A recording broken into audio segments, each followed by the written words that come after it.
ஓம் சாந்தி. அவ்யக்த சமிகை 3 March 2026.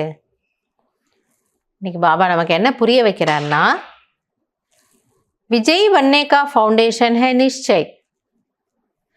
Foundation अगर पक्का है तो बिल्डिंग हिल नहीं सकती. निश्चिंत रहते हैं.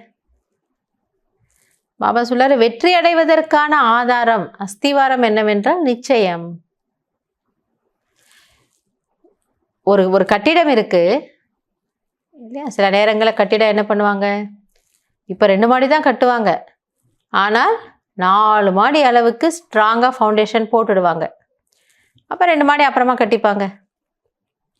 ஸோ ஃபவுண்டேஷன் எவ்வளோ ஸ்ட்ராங்காக இருக்குமோ அந்த அளவுக்கு நம்ம கட்டிடத்தை விரிவுபடுத்திக்கிட்டே போகலாம், இன்னும் ஸ்ட்ராங்காக வச்சுக்கலாம். ஆக அந்த ஃபவுண்டேஷன் நல்லா இருந்ததுன்னா பில்டிங் ஆடாது.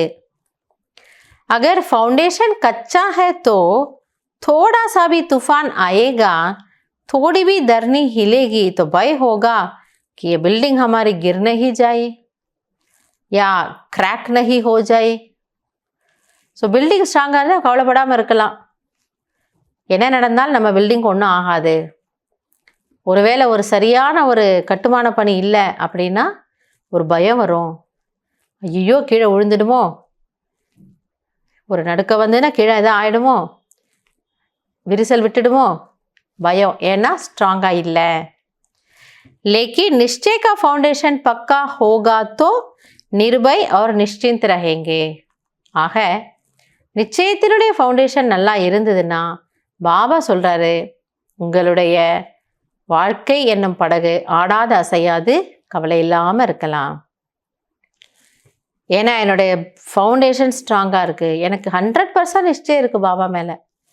அப்போ அதில் கவலைப்படுறதுக்கு ஒன்றுமே இல்லை. எது நடந்தாலும் சரி, கூட இருக்கிறவர் அதை சரி பண்ணிடுவார், சரி செய்திடுவார், சரி செய்துட்ருக்கிறாரு, பார்த்துட்டு தான் இருக்கிறாரு. அந்த நிச்சயம் நமக்கு வரணும். அதுதான் பாபா புரிய வைக்கிறார். அப்போ நம்ம எப்படி இருக்கலாமா, பயம் இல்லாமல். ஏன்னா ஃபவுண்டேஷன் தான் ஸ்ட்ராங்காக இருக்கே, பயம் இல்லாமல் கவலை இல்லாமல் இருக்கலாம், பயப்படவே வேண்டாம். நல்லது. ஓம் சாந்தி.